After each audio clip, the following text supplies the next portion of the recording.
Hey everyone, it's Lennon. I got my Centennial out, my beautiful Centennial, and I thought I would go over some wounds in the tarot for me. I guess what that means is cards that I don't feel the way everyone else feels about them. And these kinds of feelings can create wounds for me in the tarot where especially if say the masses think about this one card as this, but I don't. But then a lot of decks depict it in the way that the masses do, then that can create this kind of wound space for me to where I can't relate to those particular decks. So I thought I'd get the Centennial out and just go kind of card by card and talk about them, because there's quite a few in here that I've thought about over the years, and like the major arcana is not really included in this, I don't think, because for the most part, they are what they are because they're archetypal for me. So in terms of wounds, I think that I'm with the masses on them, like I think I'm with everybody else in terms of interpretation, So I think I'll just skip the majors and go through the minor arcana. So, all right, I think I've put this in order just to kind of go through so it's a little bit easier in my mind. So yeah, I just thought I would go through the minors and pick out some cards that I think I have a little bit of a different interpretation on,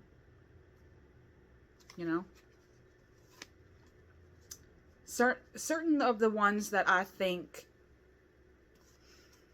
could be interpreted a little different, okay? Now, the first one is the Four of Pentacles, okay? People tend to call this the Miser, okay? But I always kind of liked this card as the strategic, the one that is almost like the Seven of Swords for me. They're strategists. Instead of being like this miser, I feel like he's very protecting. Like he wants to do what he thinks he must to protect his gains. Okay? And while he may not have a lot of gains, he's taking strides. And maybe this is a shadow with money for me, but I think that I always think of him as taking strides to protect himself. Like this is someone who only has the $250 to start a savings account. Right? But they make the decision to start a savings account or something like that. Like it's about those good financial decisions that you can make that'll be long lasting, And while that might look miserly, there's some strategy behind that. I think that that's very good. I'm going to put them down over here as I go. And I guess some of them I would think that some of the cards that I would have the wounds on could be connotated as the negative cards, like if we just do the one next to it. This is a fives. Sorry about that. It was a big truck. The fives are all about change for me. And it's very much looks like desolation, right? But, in the Thoth, the Five of Coins is worry. So really, if it's worry, then that's not desolation. Then really the overall message I would think for this is worrying won't change the outcome. And this is how that they're stuck in their heads. That's why they haven't gone into the church or into this building, whatever it is. Looks like a church. They haven't gone to seeking refuge because they're stuck in a worry cycle. But it's not going to change the outcome of a situation. So it's not really a desolate card. It's more of a worry card. And it's more of a no change is happening because you're stuck in the what if stage. So also, and so many of the Rider-Waite cards that I internalize like this do feel Thothy to me because I read Thoth more than I read Rider-Waite. Okay, Smith. So, like, for instance, this card is, people think that this is like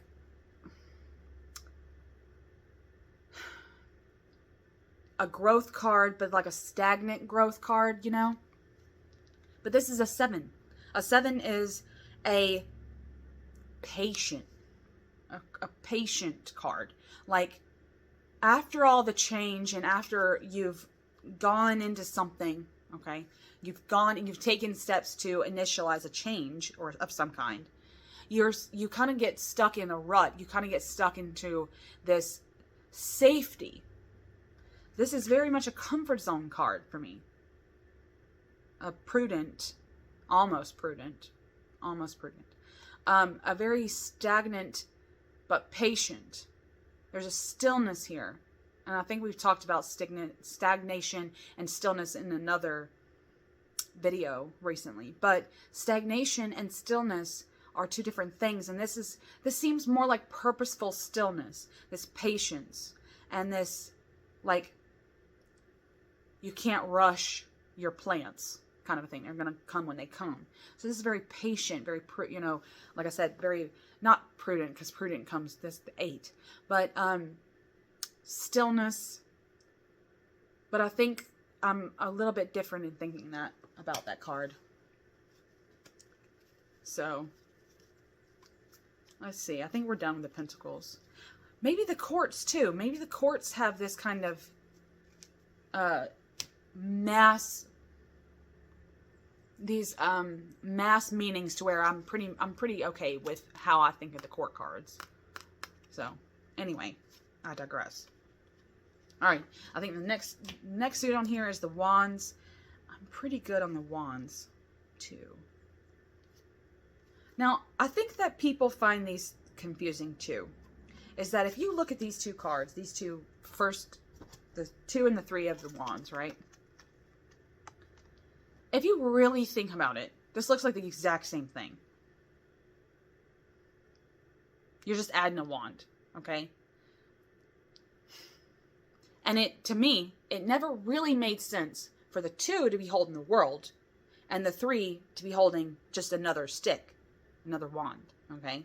So I had to differentiate really what the differences between these two cards were. And they created riffs. I had to add the riff in the middle of these because I'm like, okay, otherwise they're both just people looking out over their dominion. Okay. And this really to me is about responsibility. What are you responsible for? And the only addition to the 3 of wands is you're adding more responsibility. Okay. And if the 2 of wands, again, thinking Thoth, if the 2 of wands is dominion, then that's responsibility. Everything that you're responsible for, this kind of domain that you're over, dominion, which makes perfect sense with them holding the world and all that, okay? The Lion King, all this will be yours when I die kind of crap is in this card. But then when you look at this card, okay, the 3 of wands in Thoth is virtue. Now that means like the calm. That means a calm steadying of this. That's the natural transition. Is if we look at virtue, then virtue by right is not a vice in terms of this polarity, okay? So you're adding a spoke to the step stool, okay? To make it this kind of firm grounding of the dominion. We're adding a little bit more responsibility because we've kind of locked in exactly what we're responsible for, and we're taking some more steps to further secure ourselves. But there's not, I think one of the wounds I have is that there's not a big enough transition between these two cards. So it gets me all kind of, I feel like I have to force it. And I don't like to force it. But it takes me back to the miser thing, like, I always see that card as a good card, like a strategy card. And the 4s being a very good, like, comfort zone stable number for me. But I feel like I just forced these two because they ultimately look like the exact same damn thing to me. So what do y'all think about the 2 and 3 of wands? Anyway.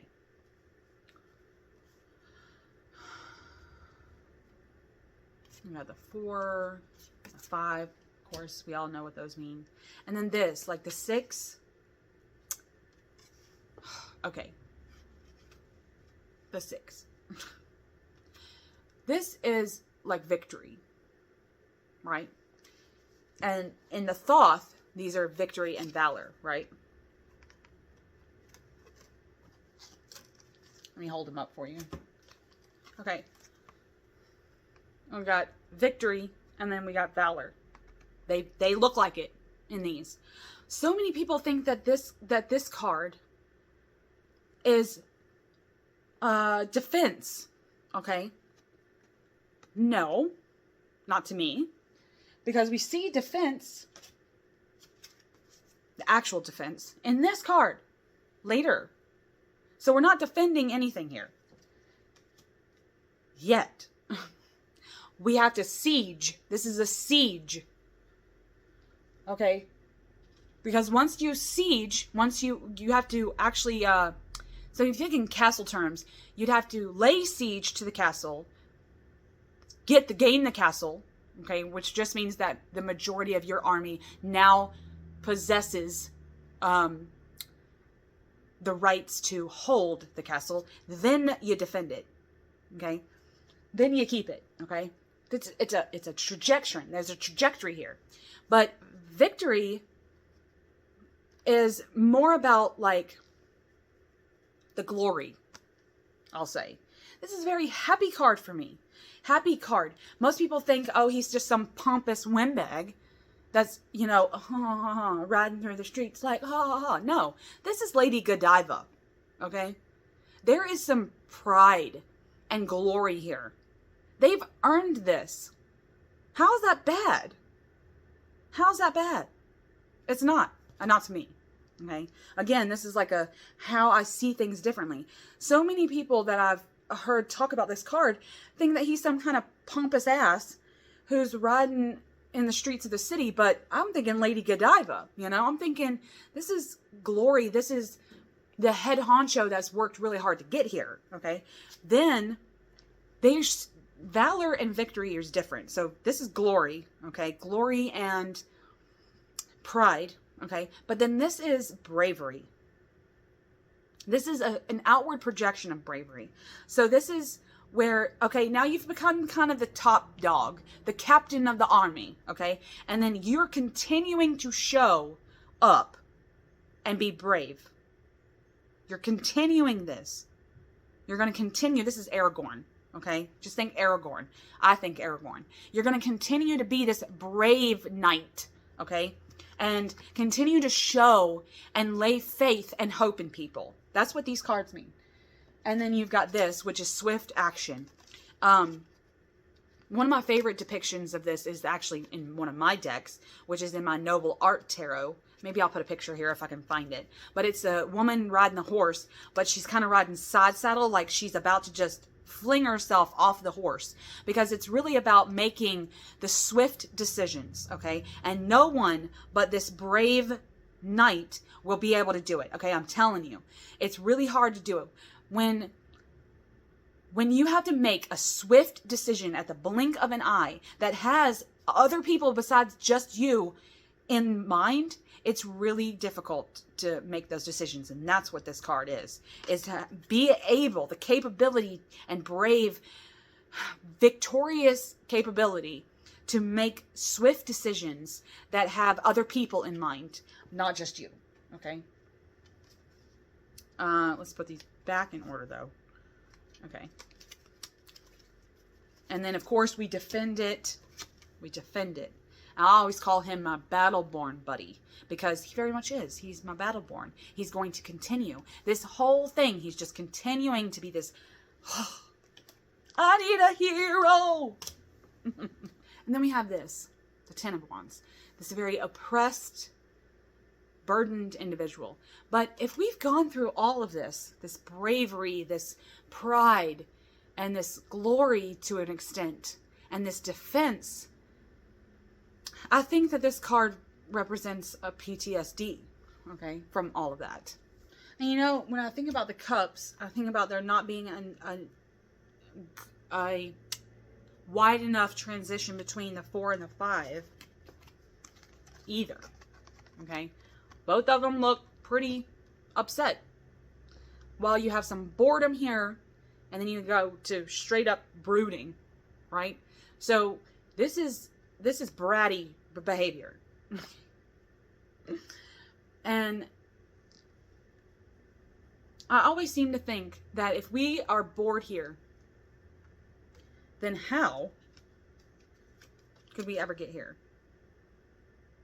Because this to me is more about like boredom from having too many ideas.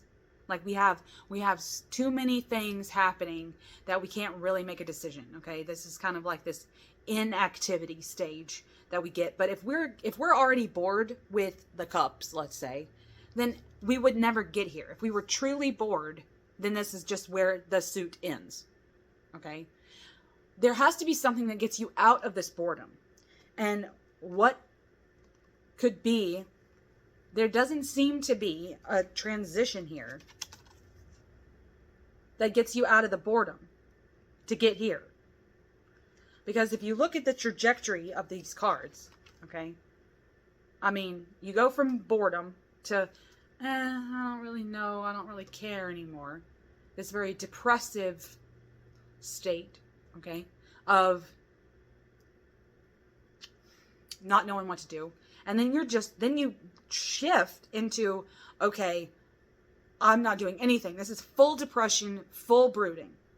Okay, I've completely locked in. I don't even want to do what I normally like to do in a situation. And then you get to this kind of weird reciprocity card from this. And this almost, instead of being like this child to child gift thing, the sixes are about gifts because it's it's the prince, okay? It's the middle pillar, right? You know, it's the prince Sephiroth. It's the sixes are you know, it's got this gift mindset to it. So, but if we're brooding, then that means someone gives us something to get us out of this brood. But this has so much emphasis on relying on somebody else to fulfill our boredom. I don't like that. I don't want to rely on somebody else to get me out of these kinds of states. Okay? Otherwise, this should be a therapy card if that's the case. Okay? But it's not. You're like, okay, is this a memory? Like a nostalgia. Some people call this nostalgia. But I think of this more in lines of gifts. And it's like, what gift could you, and usually you don't know what gifts are. Okay? Like, you know, like you're surprised. You don't know what somebody's going to give you. So it's like you're waiting, or you'll be in this state until somebody decides to give you something that's going to morph you into this, to where you've blossomed back out again. No, I don't buy it. Okay. So I think that if boredom leads to depressive brooding, then the only logical step after that is finding the magic in the everyday. Right? Like the fact that all these cups have flowers in them now means some sort of like a magic in the mundane reality, where it's like an enchantment. Almost. Maybe that's why there's children here. Like a childlike enchantment. This wonder comes back to play. Something kicks back in and you get this kind of childlike wonder again. The sixes being good for that. Good childlike wonder cards. And if you think about these, like the sixes as dress up, then that victory card would be like you dressing up as a knight in shining armor, right? And then this is you, possibly being the magician, right? Dressing up as a wizard or something. So that's what I would think about in these instances. And then if I'm a wizard, I can make any reality I want. So that's kind of the trajectory that I would like to see when I read these cards together like this. So I don't know. Maybe I'm overthinking it, but, and this is not, you know, people think that he's like another miserly figure. But let me say this. Let me say this. How could we say that he is a miserly, sultan type figure, but then we think so highly of her? Okay? Let me sit this down. The exact same thing's happening in these two cards. He just looks a little bit more domineering. The exact same things are happening in these cards. So why do we give him such a hard time? He's done all that he can do. He's reaping the successes. But we like her success better than we like his success. Why? Because hers is material and his is emotional? His capacity to love seems a lot greater than hers. Because she's just a rich lady. And I don't know. If the Real Housewives of whatever city is on TV is anything to go by, I'd want to be with him. I'd want to be with him more than her. So, I don't know. So many think bad about him, but they're the exact same thing. In terms of success. There's the success cards, I don't know. What do y'all think? Y'all think that he's a miserly figure too? Let me get back up here. I didn't have a lot of in the swords, I didn't think. I could have talked about the fact that, let's see. So many think of, like when you think about the suits of the tarot, you think about them morphing, right? Like how there's water in the Two of Swords. But this is very intellectual, okay? The swords are very much in the brain. They're intellect. It's imagination, okay? And it's intelligence and wisdom and knowledge and data. So when we look at this card, this is actually not, this is the inability to make a decision. That's it. There is no emotion involved. And then for this to be sorrow, okay, it doesn't make much sense to me. Because this is an air card, not a cup card. Why isn't the Three of Cups the sorrow card? Think about it. Sorrow is an emotion. And there's really no logic in sorrow. None. I mean, none of us really know how the sorrow feeling, that heartbreak feeling, feels like in the body. We don't know where it comes from, but it's not in here. Okay, it comes from down here. So we feel that in the core of our body, not in our brain. We don't manifest it in this kind of thinking reality. So, and this is a very sad looking card.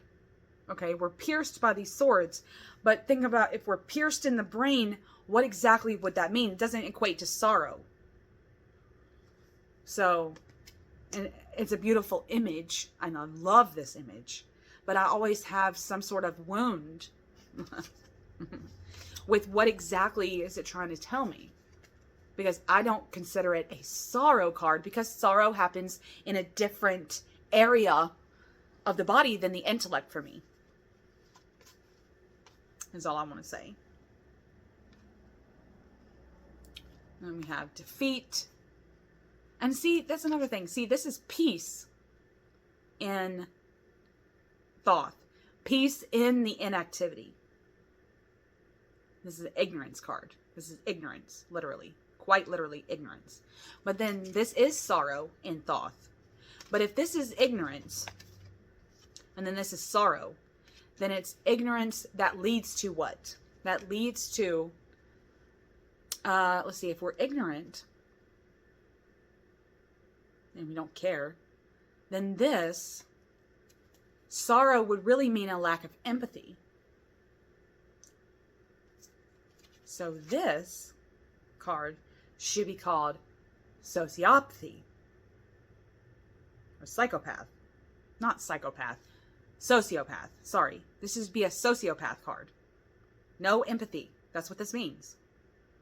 So sociopathy in terms of intelligence, would have some kind of emotional basis to it without empathy. But empathy is born here, not emotional. But people think it is. But anyway, I digress. So that's the real trajectory between those two cards for me.